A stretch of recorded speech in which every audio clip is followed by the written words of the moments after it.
Media and External Relations team is charged with the responsibility of examining strategic and finding strategic opportunities to improve the image of the World Federation and the global community to the outside world, but in a more sort of tactical way and on a short-term basis, respond to issues and current affairs which are pertinent and germane to the community, be it a negative or a positive news story which requires some response from the World Federation. We do not realize that by investing in media, how we can shape the perception of the Muslim community, and we can change that with a lot of the Islamophobia that is taking place.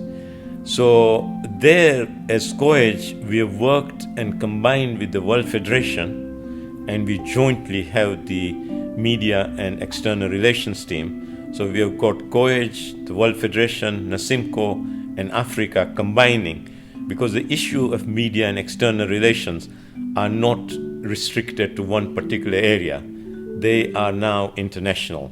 The Media and External Relations team is all about understanding the World Federation's role more globally and how it relates with other communities, whether it's other faith groups, other charities, or other youth groups across the globe, where they can make an impact for the common good. And that's really the goal. How can we ensure that the external relations of the organization are good for not just the World Federation as a whole, but the individual Jamaats which form part of the World Federation. On the other side, on the media side, it's about understanding how to create those positive stories to ensure that the work that is being done by many of the communities that form the World Federation get the coverage that they deserve.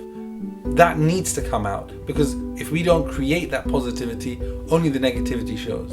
And that is part of the work that we do in trying to improve and move this society towards the common good. There have been incidents both in this country, in the UK and internationally, which have revolved around centres, the community at large, scholars, and issues of Islamic, Shia and Sunni issues, for which the World Federation was able to play a key part because of the work done by the Media and External Affairs team. And what the team was able to do was contribute positively in ways that enhance the image of the community, but also, as they say, firefight and seek to quell issues that could have been really quite damaging to the community, its reputation and the individuals within it. We have one of our, or two of our community members that are office bearers in the Muslim Council of Britain. One of them, Miqdad Versi, as a result, now shapes the press releases and engages with the media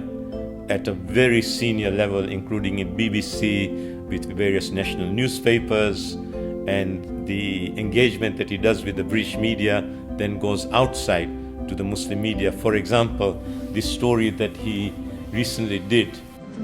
How much of a problem are these inaccuracies?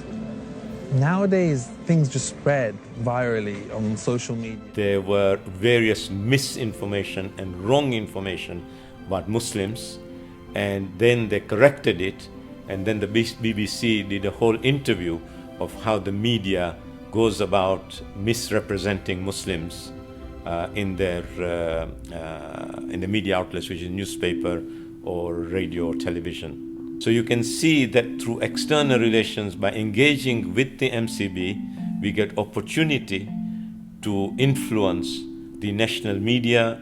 Again, that has had an impact on the politics in Britain, because there we have an opportunity to get our views presented to the various political parties. My local mosque does soup kitchens for the homeless. Why don't you come and help? At the mosque? Working with the Muslim Council of Britain in the Visit My Mosque initiative. That resulted in many mosques across the UK participating in an open day, which opened the doors to the wider society and led the wider media to see the positive side of Muslims in our society. It's a very positive initiative that Jamaats and communities within the World Federation were able to benefit from. Another example is the sharing of best practice across the globe when it comes to risk mitigation and ensuring that there are policies in place to help prevent problem issues happening in the future. There have been instances in the past when centres of ours in, for example, North America have come under Islamophobic attacks. and so there was strategic guidance and counsel given there. There have been instances where we've met with high-profile individuals within the political and the world of media and sort of sought to develop and indeed are developing really fantastic relationships with them, which inshallah will bear fruit in the months and years to come, and also responding in a strategic way. So when an organisation asks for an input from a large organisation on policy, on the media, the World Federation External Affairs team is able to come forward and provide some sort of counsel and guidance, and I think that's really valuable. There have been many examples of initiatives being done by mosques within the World Federation where we have been able to support, shine a spotlight on and get into mainstream media so that that positive story about Muslims was able to be shared with the wider public.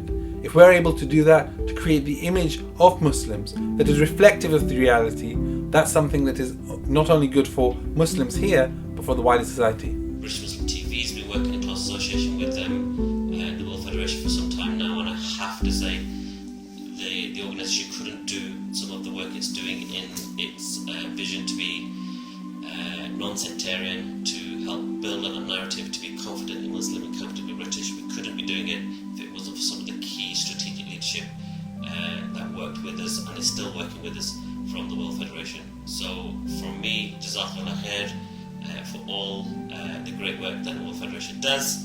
And as an honorary Khoja, I'd just like to leave you by saying Salawat.